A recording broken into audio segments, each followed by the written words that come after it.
Muy bien, buenas tardes a todos. Bienvenidos a nuestra 10ª sesión. Ya se nos fue el año.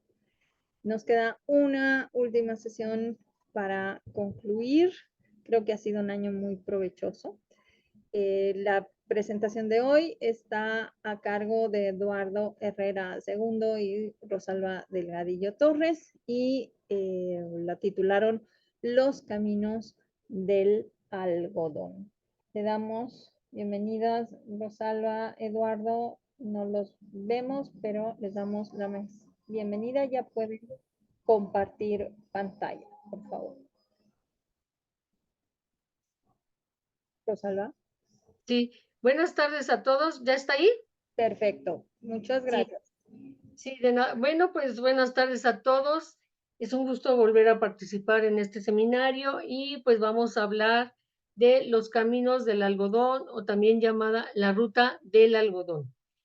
Esta es una pues historia poco conocida, pero que fue pues muy importante para la frontera noreste de nuestro país.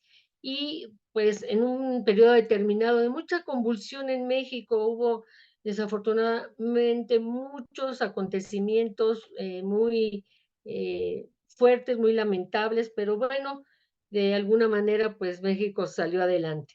Entonces, bueno, pues vamos a empezar a ver las diapositivas. Ay, Dios, ahora no camina. Ay, ahí está. Ahí la vemos. Bueno, sí, ya. Sí la ven, ¿verdad? Sí se ve. Perfecto, gracias. Después de que México perdió la guerra contra Estados Unidos de América con la firma del Tratado Guadalupe Hidalgo el 2 de febrero de 1848, nuevos límites se establecen entre ambos países.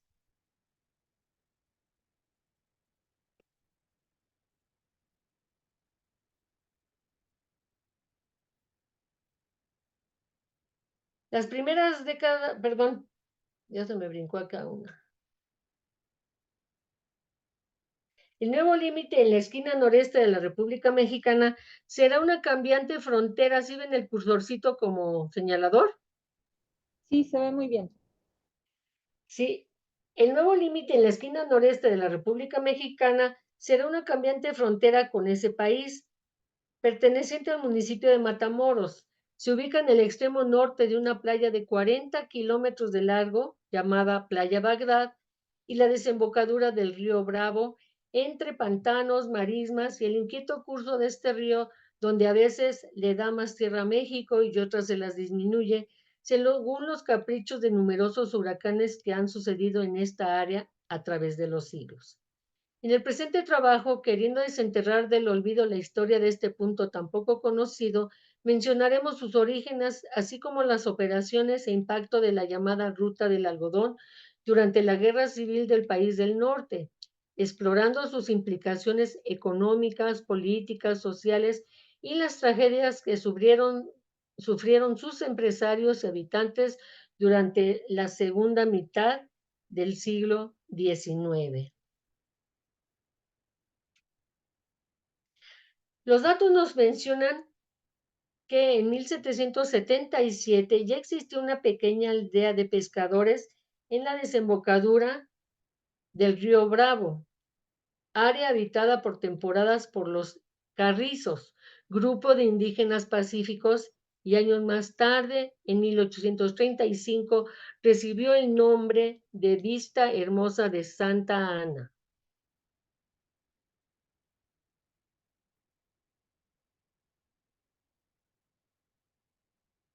Las primeras décadas de este poblado debieron ser difíciles, ya que entre 1791 y 1845 sufrió varios huracanes que causaron grandes pérdidas y destrucción, así como ataques ocasionales de comanches y apaches.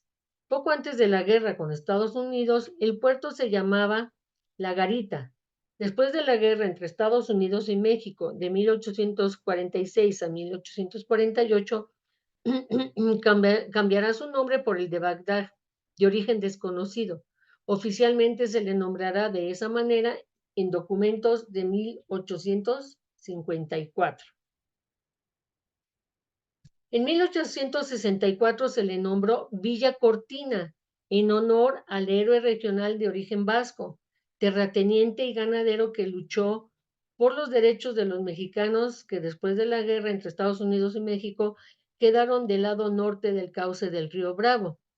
Este personaje, su familia, su mamá era la heredera de grandísimas extensiones de tierra con muchos ranchos, precisamente en la frontera entre Texas y Tamaulipas, y al perder esta guerra, estas tierras, uno de sus hijos, en este caso Juan Nepomuceno Cortina, eh, se muestra en rebeldía en contra de los dictámenes que daban los Estados Unidos y se volvió pues un guerrillero, un revoltoso, pero al mismo tiempo un luchador social que se integra al ejército liberal de Juárez y llegó a ser general de brigada durante ese gobierno. Aquí les muestro una foto muy interesante de su familia, es él con sus tres hermanos y ya él como ya pues parte de ya se podría decir que la aristocracia militar, porque estar en el ejército liberal.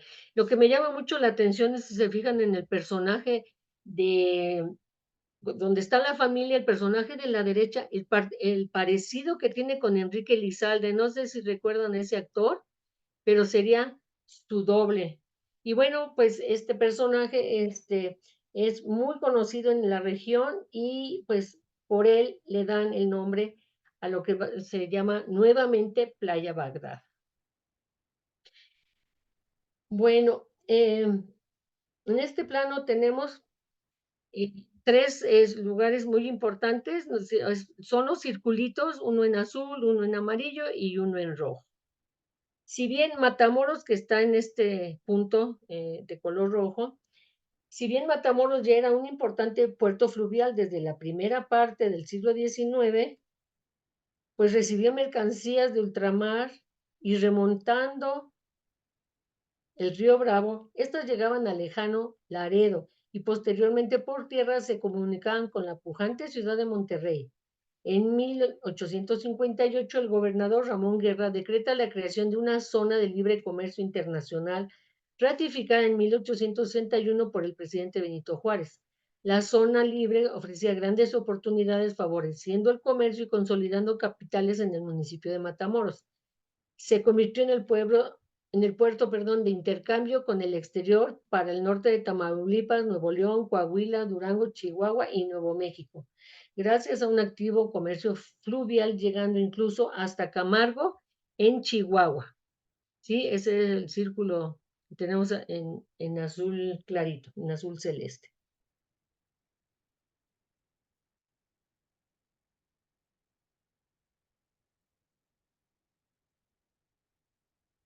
Si bien Matamoros ya era un importante puerto fluvial desde la primera parte. Perdón, ajá, perdón, no he cambiado acá mi texto. Llevaban principalmente al interior del país café, isla, especias, vainilla, telas, aguardiente, entre otros productos con un valor de hasta 40 millones de pesos.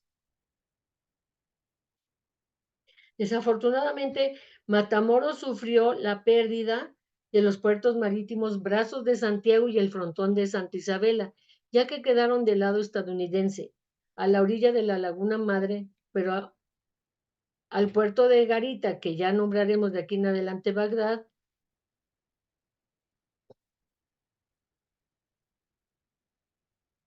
perdón. Esta situación le fue muy conveniente ya que sustituyó a los puertos mencionados anteriormente y comenzaron a llegar a él barcos de gran calado que traen diversas mercancías que se distribuyen entre los comercios locales, tales como vinos de Europa, pianos, máquinas de coser, telas, calesas, metales preciosos, velas, planchas de hierro, maderas preciosas, entre otros objetos utilitarios y de lujo. Este puerto llegó a tener alrededor de 15,000 habitantes que edificaron sus casas de distintos estilos sobre terreno arenoso, utilizando fundamentalmente la madera. Pronto vendrían buenos tiempos para el puerto, pero después de esa bonanza, su ubicación geográfica atraería para sus habitantes una tragedia tras otra.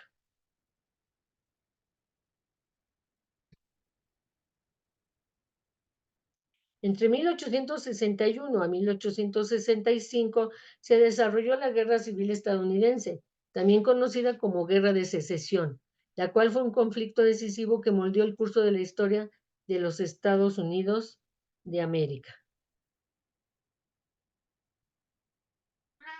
Las causas principales de esta guerra civil fueron la discordia entre la expansión de la esclavitud en nuevos territorios, ya que esta fue una causa significativa. Los estados sureños, dependientes de economías basadas en la esclavitud, buscaron protegerla y expandirla, mientras que los estados norteños se opusieron a su propagación. La ley Kansas-Nebraska de 1854 estableció la división política entre ambos estados, los cuales no serían esclavistas. Sin embargo, Kansas, al estar cerca de Missouri, simpatizó con el esclavismo. Las diferencias económicas y culturales que también propiciaron esta guerra civil fueron la industrialización y la urbanización que transformaron al norte, mientras que el sur permaneció agrario.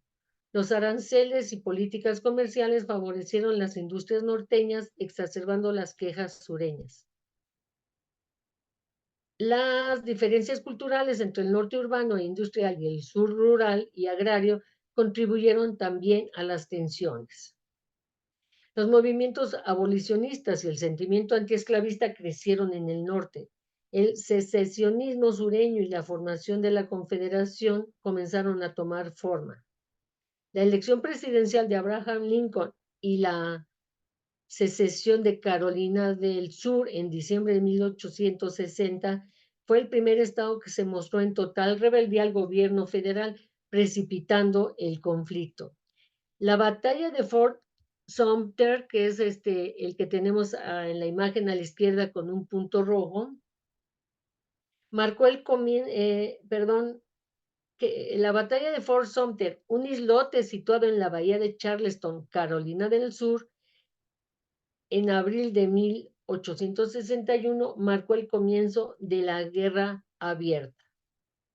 Esta batalla fue un bombardeo que tuvo lugar entre el 12 y el 13 de abril de 1861 por el ejército de los Estados Confederados de América, con la intención de expulsar a los militares federales que ocupaban la fortificación. Aquí a la derecha tenemos una imagen de cómo los confederados están provocando a las fuerzas federales al bombardear este fuerte.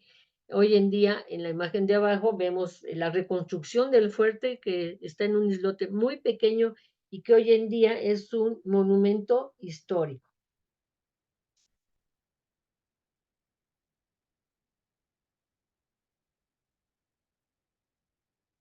La acción bélica dio inicio a esta guerra de secesión que duraría 4 años.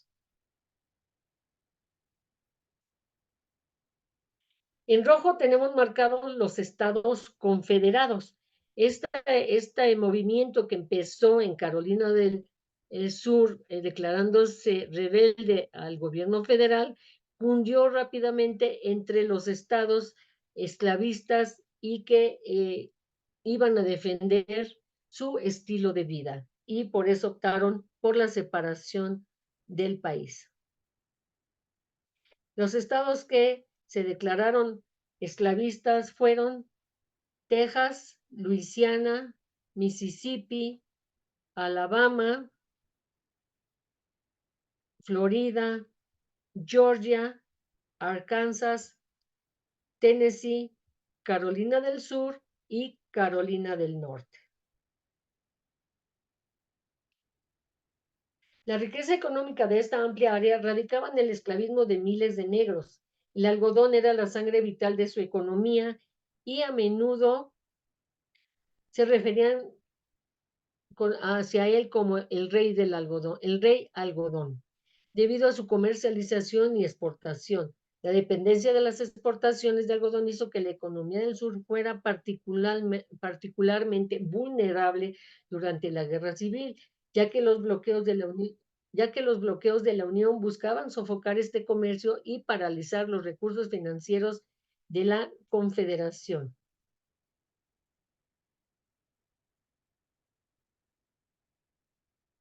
Durante ese periodo, el puerto Bagdad atravesó una época de prosperidad, pues a medida que la Marina de la Unión implementaba el llamado Plan Anaconda, llamando así a una estrategia diseñada para bloquear los puertos sureños, Corpus Christi, Matagorda, Galveston y Puerto Arturo, y restringir el comercio confederado, tratando de asfixiar la economía de los estados rebeldes y así vencerlos, al impedir que se hicieran de recursos económicos, por lo que los estados del sur enfrentaban severas dificultades económicas.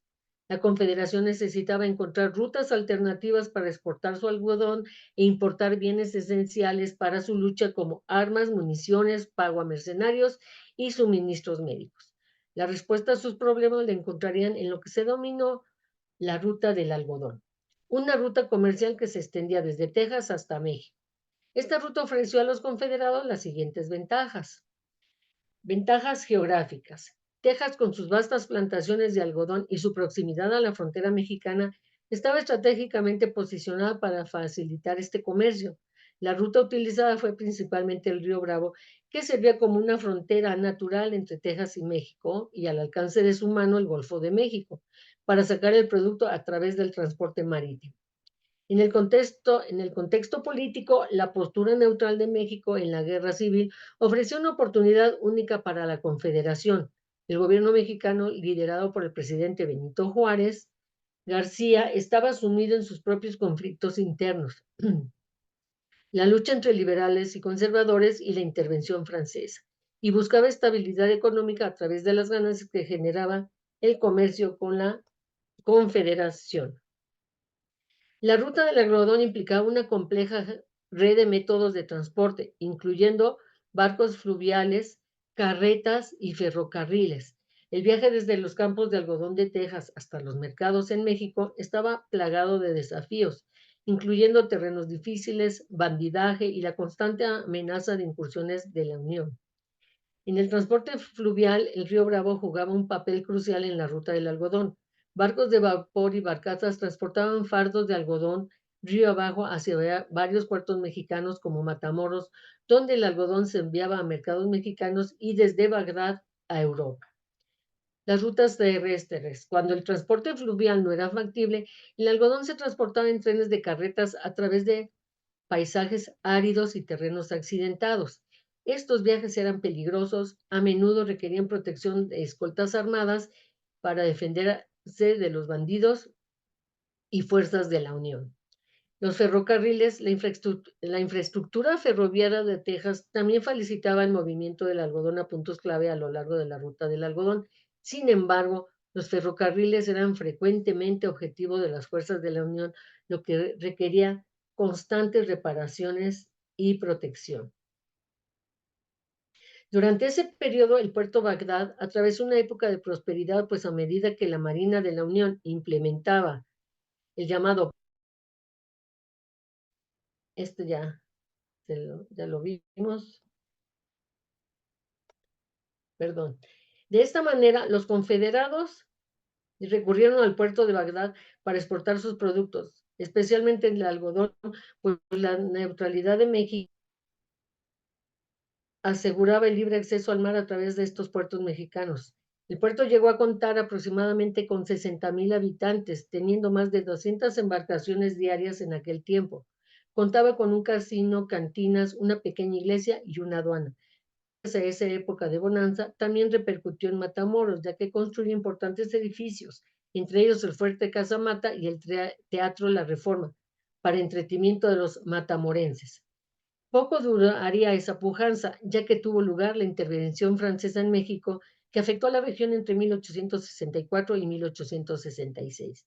En esos años, Matamoros y Bagdad estuvieron bajo el fuego cruzado de 5 ejércitos: el ejército liberal, el conservador, el ejército francés y los ejércitos confederado y el de la Unión. La ruta del algodón tuvo importantes implicaciones económicas tanto para la Confederación de Estados de América como para México. Para la Confederación proporcionó una línea vital, permitiéndole eludir el bloqueo de la Unión y sostener su esfuerzo bélico. Para México, el comercio trajo ingresos y bienes necesarios, fomentando los lazos económicos entre las dos regiones. La economía confederada, con los ingresos generados por las exportaciones de algodón a través de esa ruta, fueron vitales para el esfuerzo bélico confederado. Permitió la compra de armas, municiones y otros suministros esenciales en los mercados europeos, ayudando a sostener al ejército confederado. En cuanto a la economía mexicana, México se benefició del flujo de algodón y el correspondiente aumento del comercio. Los comerciantes y funcionarios mexicanos a menudo facilitaban el intercambio, beneficiándose de los aranceles y tarifas asociados con este comercio. El impulso económico fue particularmente significativo dada la lucha interna de México durante este periodo. La operación de la ruta del algodón también tuvo profundas implicaciones sociales y políticas. Influyó en las relaciones entre diferentes grupos sociales en Texas y México y jugó un papel en el panorama geopolítico más amplio en la guerra civil. La dependencia de la ruta del algodón exacerbó las tensiones sociales en Texas. Los plantadores y comerciantes que se beneficiaban del comercio enfrentaban resentimiento por parte de los blancos más pobres y los afroamericanos esclavizados, quienes veían pocos beneficios de la operación arriesgada y laboriosa. El ejército estaba principalmente formado por blancos pobres, pero ellos no serían beneficiados, ya que ellos estaban perdiendo y arriesgando la vida en nombre de los grandes latifundistas, quienes serían los directamente beneficiados al conservar su estilo de vida y seguir con la explotación de los negros. Las relaciones con México, en cuanto a las relaciones con México, el comercio a lo largo de la ruta del algodón fomentó una relación compleja entre la Confederación y México. Aunque trajo beneficios económicos, también condujo a tensiones y conflictos, particularmente con los funcionarios mexicanos que se mostraban cautelosos de involucrarse demasiado en esa guerra civil. En cuanto a la Unión, esta reconoció la importancia de la ruta del algodón para interrumpirla. Las fuerzas de la Unión lanzaron incursiones y bloqueos para obstaculizar el flujo de algodón y suministros, complicando aún más los esfuerzos de la Confederación por sostener el comercio hacia el exterior.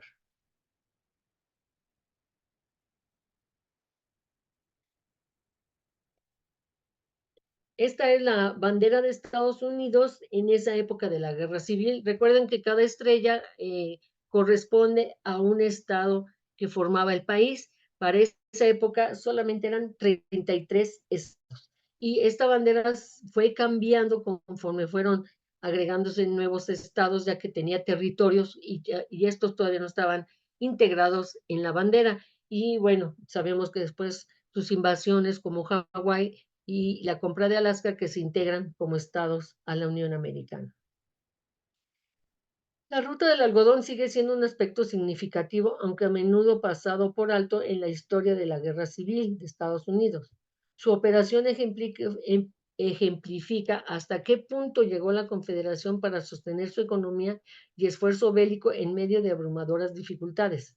Además, destaca la interconexión de la Guerra Civil estadounidense con dinámicas internacionales y regionales más amplias.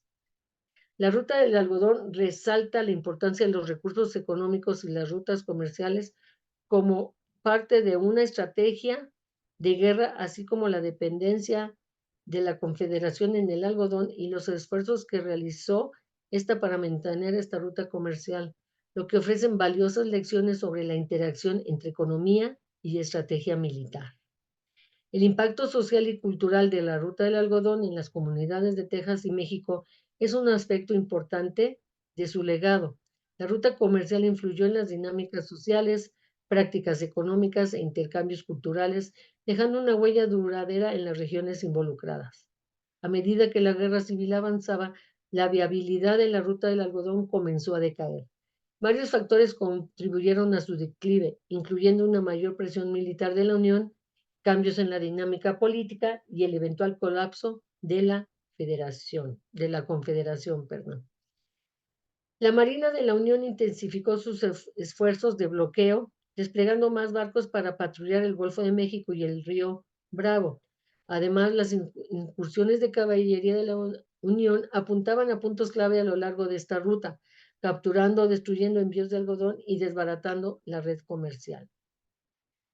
Por otro lado, los conflictos internos de México, incluida la intervención francesa y el ascenso del emperador Maximiliano, complicaron aún más la dinámica del comercio. Estas convulsiones políticas perturbaron la estabilidad necesaria para un comercio sostenido entre Texas y México.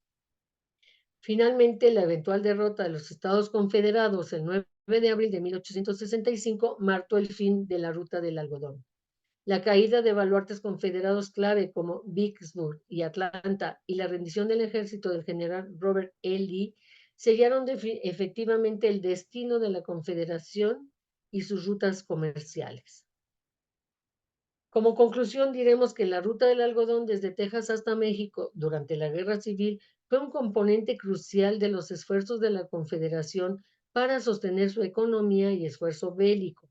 A pesar de numerosos desafíos, la ruta facilitó la exportación del algodón y la importación de bienes esenciales, proporcionando una línea vital para la asediada Confederación.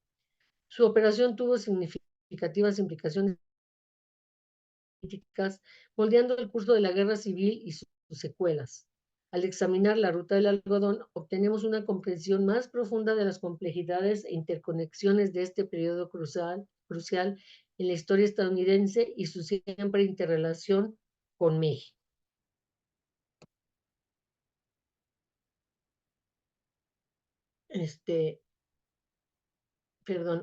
Continuamos. Aprovecharemos para dar otros datos históricos del puerto marítimo de Bagdad.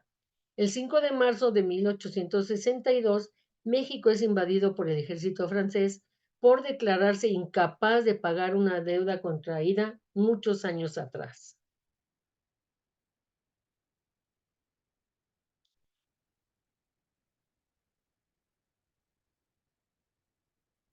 Entre los meses de agosto y septiembre del año 1864, el ejército franco-mexicano del Imperio de Maximiliano colocó en jaque a las plazas del gobierno de Juárez en el noreste de México.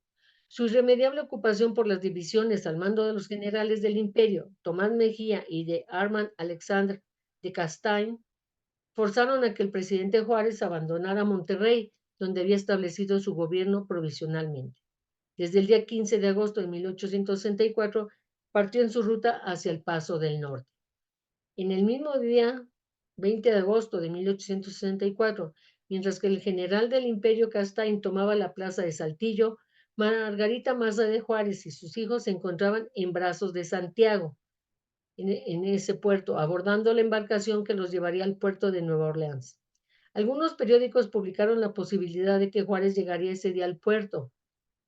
En realidad, desde el 3 de agosto regresó a Monterrey la persona que había enviado a explorar las posibilidades de trasladar su gobierno constitucional a Matamoros.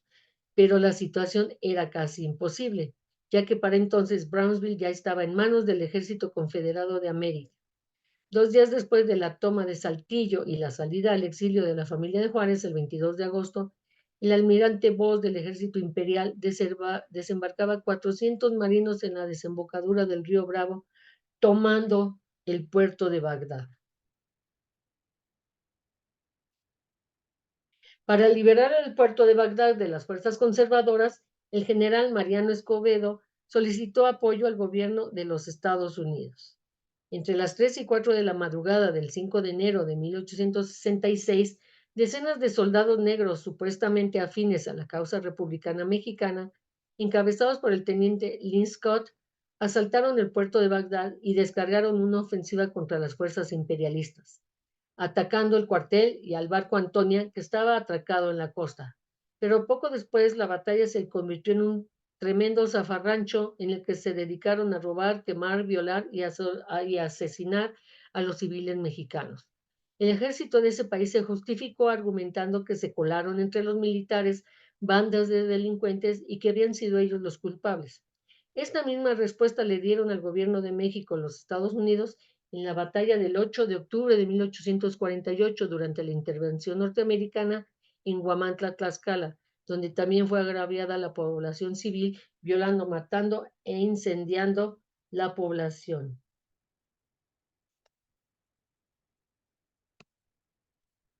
Para sacar a esas hordas, Mariano Escobedo nuevamente pidió apoyo al general norteamericano Beitzel, enviando entre 140 a 200 soldados negros que en lugar de colaborar para que la situación volviera a la normalidad, se unieron también al pillaje.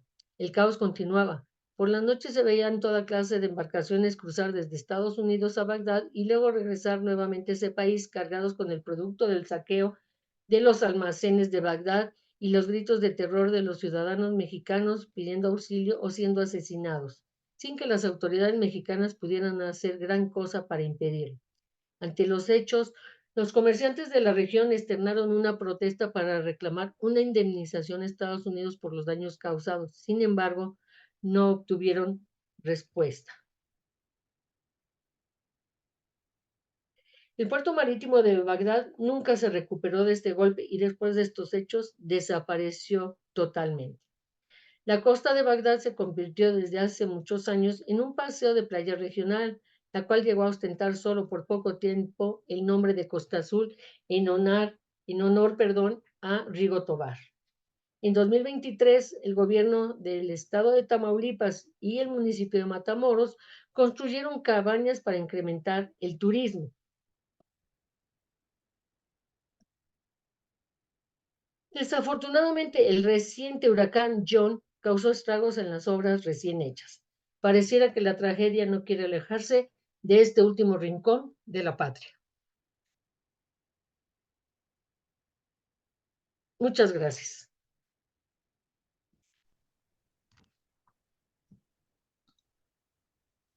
Muchas gracias, Rosalba. Si puedes dejar de compartir, por favor, y pasamos a la sesión de preguntas, comentarios. Les voy a pedir si podemos encender las cámaras. Lo que se escucha atrás son mis perros. Sí. Yo pensé que se iban a oír, pensé que se iban a oír mis gatos, porque también de repente se me estaban aquí inquietando. Por favor, pasamos a los comentarios, dudas, preguntas. Muy interesante la propuesta del día de hoy. ¿Quién tiene comentarios? ¿Podemos encender cámaras, por favor, para que yo les tome la fotito? Bueno, si no se animan o mientras se animan, ahí estamos ya. América, Eduardo, ¿quiere comentar algo? Sí, claro. A ver. Sí, una cosa que es media curiosa, tal vez, que el norte, al empezar a estar en batalla con el sur, le compraban algodón. Por las textiles en New York necesitaban mucho algodón y entonces tenían esa cosa que cargaban ahí el algodón en Bagdad, iban al puerto de New York con el algodón o para puertos de Europa. Pero eso lo vi yo muy interesante, que al pesar de estar peleándose, como quiera contribuyen esa parte del negocio. El negocio es el negocio, entonces no importa. Claro. Tenían que tener a sus fábricas textiles trabajando. Si tenemos ya manitas levantadas, Eric, por favor. Ay, no, hasta luego. No, ¿Sí? Hola. Hola, buenas tardes. ¿Me escuchó? Sí, perfecto. Ok, primero, muchas gracias por aceptarme. Y bueno, el tema se me hizo bastante importante. Estaba yo escuchándolo junto con, ¿dónde está? ¿Dónde está? Junto con mi compañero Hugo, solo que estábamos en su computadora. Yo no podía acceder directamente desde mi dispositivo. Entonces, sí escuché, pero apenas me logré conectar. Pero bueno, hay un punto que noto y que si está bien, bueno, noto que está bien, muy bien la explicación. Sin embargo, bueno, yo me encargo del estudio, soy historiador por parte de la Nacional de Antropología e Historia, y yo me dedico al estudio de la historia de la guerra, ¿no? Obviamente, intereses económicos, intereses políticos, y hay un punto que me llama mucho la atención en el aspecto de la guerra de secesión y, digamos, la relación con Juárez. Ujú. Si bien, como podemos ahorita notar, hay una relación intrínseca entre, y lo acaba de mencionar el compañero, entre la industria algodonera y el desarrollo mismo de la guerra de secesión, ajá, digamos, hasta que ya colapsa la economía. Mi duda, pues realmente radica en cómo se reestructura el financiamiento mexicano a través de los estados confederados. Ajá. ¿Por qué? Porque, digamos, cuando comienza el problema y después la posterior invasión del, del Imperio francés, ajá, a costas mexicanas, hay un lapso en el cual, digamos que las huestes republicanas comienzan a tener un severo problema de financiamiento. Justo de ahí viene, digamos, este bloqueo que llega por parte de Francia, Inglaterra y España, precisamente por, digamos, cuando se cancela la deuda. Ajá. Pero es importante el aspecto de los Estados Unidos, porque esta guerra de secesión no solamente colapsa la economía de Estados Unidos, sino que todo el norte, y eso lo mencionaron, todo el norte de México comienza a sufrir un problema. Discúlpenme tantito. Pelucita, cálmate, ven. Otro perrito. Pues tengo dos. Entonces, todo el norte de México comienza a sufrir un déficit presupuestario precisamente porque había dineros que iban y, digamos, cruzaban la frontera y entonces había un desajuste económico entre todas las poblaciones que se encontraban tanto en la franja fronteriza de Estados Unidos como las mexicanas. Entonces, ¿hasta qué punto podemos decir que hubo un colapso que realmente estuvo, digamos, bipartita por parte del gobierno mexicano en relación a su frontera con el colapso de la economía de Estados Unidos hasta que las fuerzas del norte ganan, ¿no? O sea, ¿cómo podríamos Pues eso es entender ese proceso económico y de relación económica precisamente por la ruta del algodón? Ujú. Y aparte el expansionismo de los grandes consorcios económicos que precisamente de Luisiana se fueron extendiendo, ajá, para llegar, digamos, al punto en el cual la economía del norte de México empezó a colapsar. O sea, ¿cómo podríamos explicar ese fenómeno que a pesar de que había guerra, ajá, siempre, digamos, permeó entre los dos países? Comenzó a disminuir. Bueno, Ajá, o sea, disminuye. como explicamos, hay un auge en el comercio fronterizo Ajá, gracias a la Guerra Civil de Estados Unidos. sí, México se vuelve un socio comercial muy importante, pero solamente es es a través de esta venta del algodón.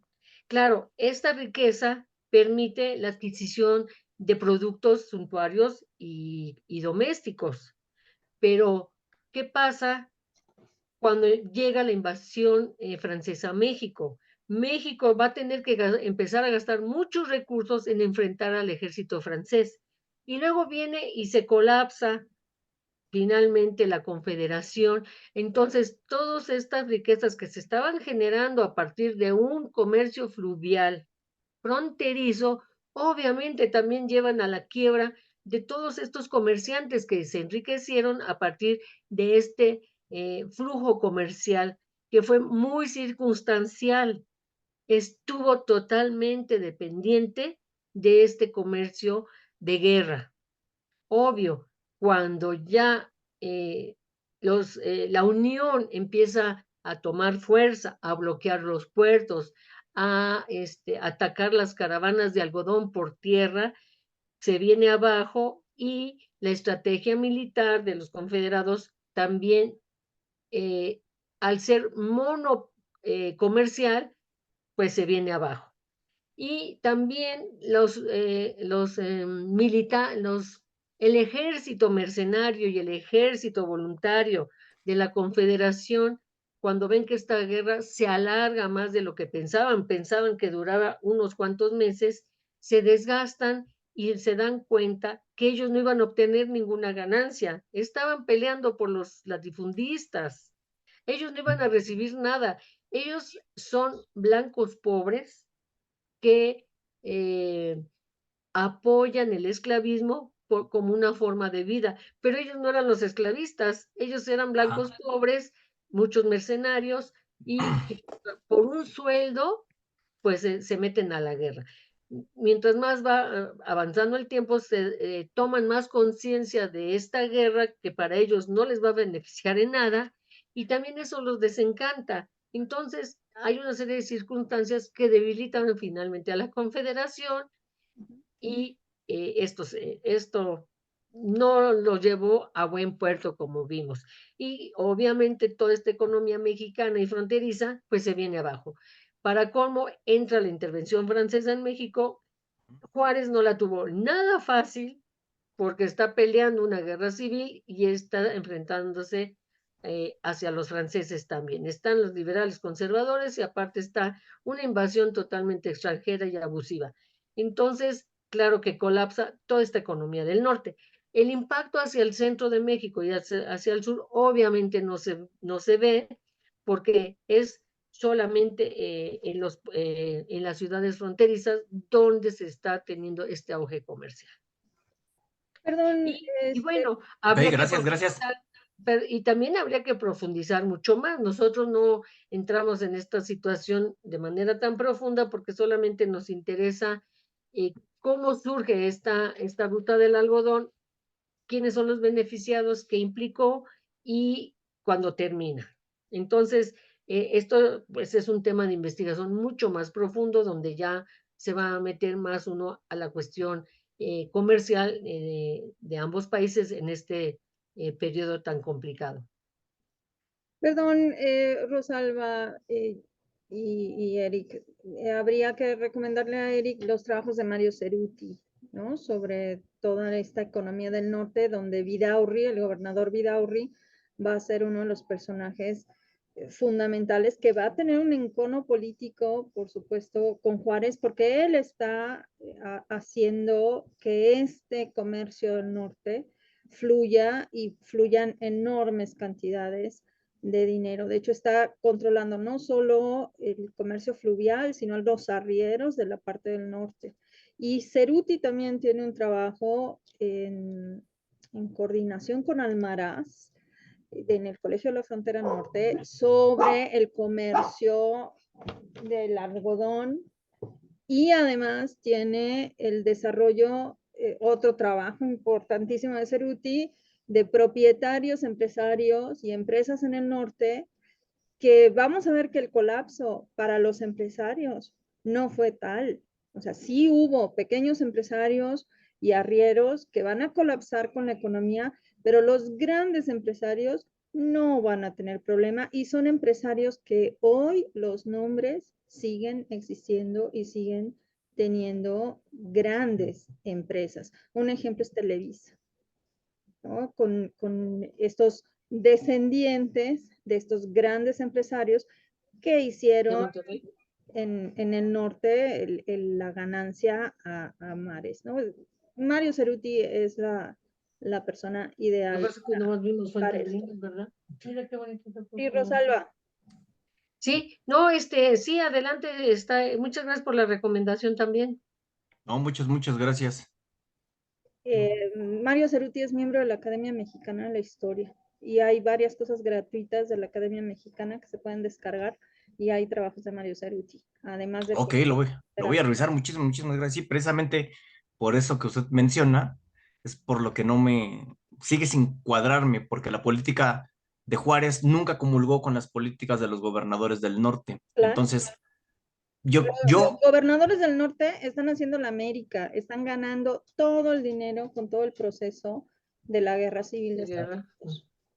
Sí, definitivamente. Sí, No solo en este perdón, libro de si lo quieres ver. tesis, que se llama algo así como Economía y Comercio en Nuevo León, creo, la tesis de doctorado de Mario Ceruti, habla precisamente de las cantidades, él se puso a ver las cantidades, las toneladas de productos, entre ellos algodón, que pasan por Florida y por Cuba.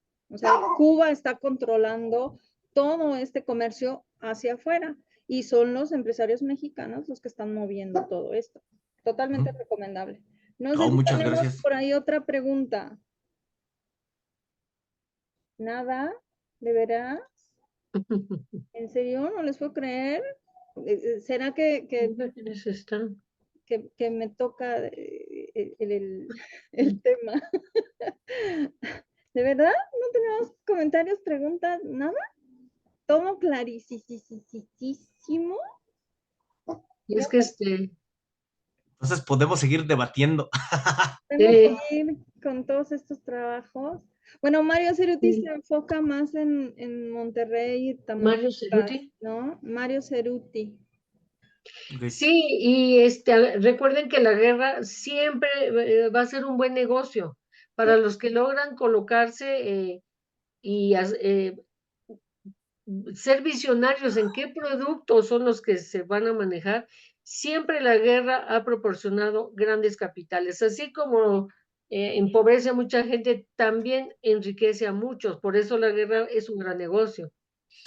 Claro, y mucho del algodón que se está moviendo para los estados del Mississippi, que llega a Florida y que llega a Cuba, en realidad ni siquiera es algodón del centro de México, es algodón que viene de Baja California. De hecho, hay una población que hace ya varios años querían cambiarle el nombre, estos cambios de nombre que nosotros tenemos de calles y de localidades, querían cambiarle el nombre por algo así como Morelos o Guerrero, no sé qué.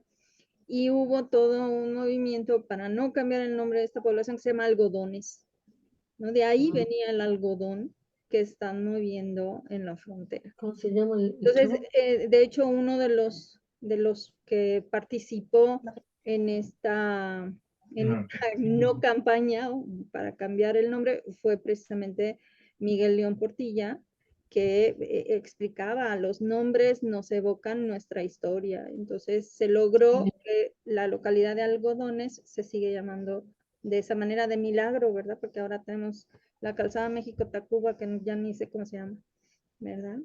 No sé si hay por ahí otro comentario. Perdón. A mí también desde las fuentes históricas que se manejan, el cambio de los nombres de los poblados, porque se vuelve muy confuso. A veces son pueblos que se vuelven a fundar, otros se refundan y otros se cambiaron de localidad y se llevan el nombre. Entonces, esto hace que siempre se complique investigar sobre nombres de poblados porque se vuelve un lío.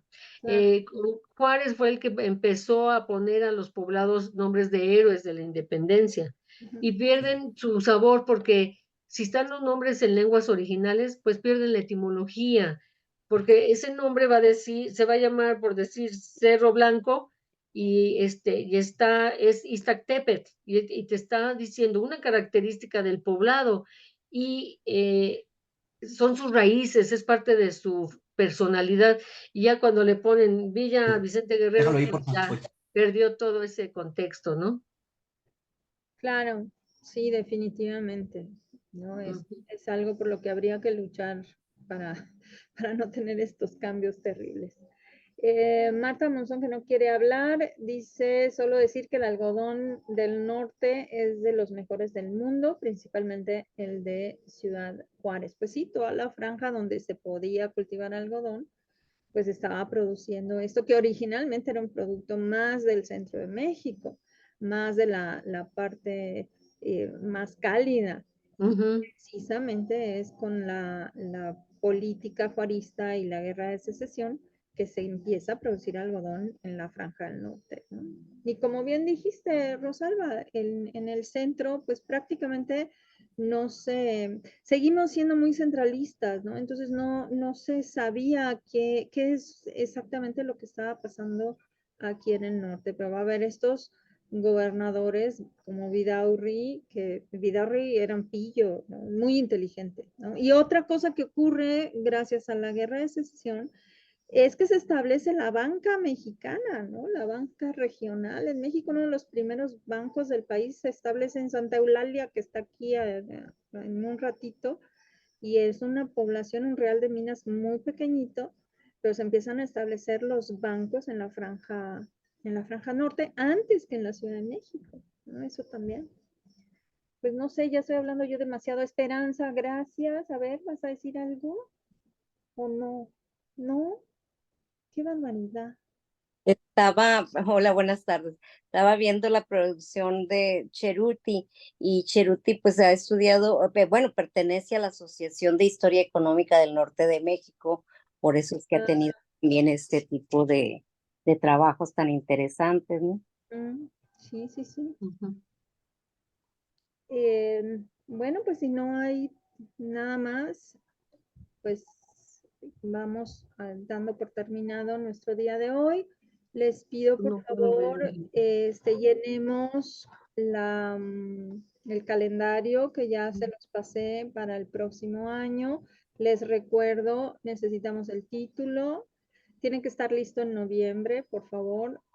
Título, resumen y una imagen con un pie de foto explicativo a la brevedad. Ya saben que se llena muy rápido. Y por otro lado, les vuelvo a reiterar, los que no han entregado artículo, por favor, háganlo para que podamos armar el volumen de este año. Sí, pues entonces si no hay más comentarios. Buenas noches, América. Sí, Raquel. Buenas noches, estoy llamando desde España. Te he oído decir que ha terminado la sesión de hoy. Mi vida, Así, sí, llegaste tardísimo. Ya sé ¿sabes lo que me ha ocurrido? He estado esperando, pero ¿sabes qué me ha ocurrido? Que aquí en España cambian la hora Claro, sí. y yo no había pensado en eso. Y ahora cuando has dicho ya se ha terminado, he dicho, ¿cómo? No te Estoy preocupes. esperando aquí sin Y dormirme media hora. desveladísima, además está muy desveladísima, pero no te preocupes, te pasamos enseguida la grabación cuando la tengamos. Pues Fue te lo muy agradecería. interesante, ¿no? Y bueno, pues a ver si nos presentas algo de Caminos de España para el próximo año, por favor. Que a ver si qué. A ver si nos presentas algo de Caminos. Uf, pues es que aquí caminos, bueno, está el Para camino. empezar tienes el de Santiago, ¿no? Pero bueno, lo vamos viendo. Sí, Pues, bueno, pero el Camino de Santiago es, bueno, es moderno. Es que yo de moderno sé poco, no creas. El Camino de de la Santiago, pues, basura, Lalito. y además tiene muchas ramificaciones el Camino de Santiago, aunque yo no lo he hecho nunca. Pero bueno, aquí hay un camino originario que es como, bueno, desde siempre, que se llama la Ruta de la Plata. Y bueno, pues es por donde iban los minerales, pues hacia las áreas fenicias y todo eso. pues Raquel ya tiene tarea. Para empezar, tiene que hacer el Camino de Santiago y luego mandarnos eso. Pues señores, muchísimas gracias. Nos queda, Muchas gracias a vosotros también, lo siento, he llegado tarde. Vaya, nos queda una ponencia del año, la última ponencia del año en noviembre. Y bueno, pues estamos en el chat, ya saben, muy activos como siempre. Muchísimas gracias. Buenas noches. Si no pusieron su asistencia, por favor, háganlo. Y pues estamos viéndonos dentro de un mes. Muchas gracias a todos. gracias a vosotros también. Buenas noches. Saludos, bye. Hasta luego.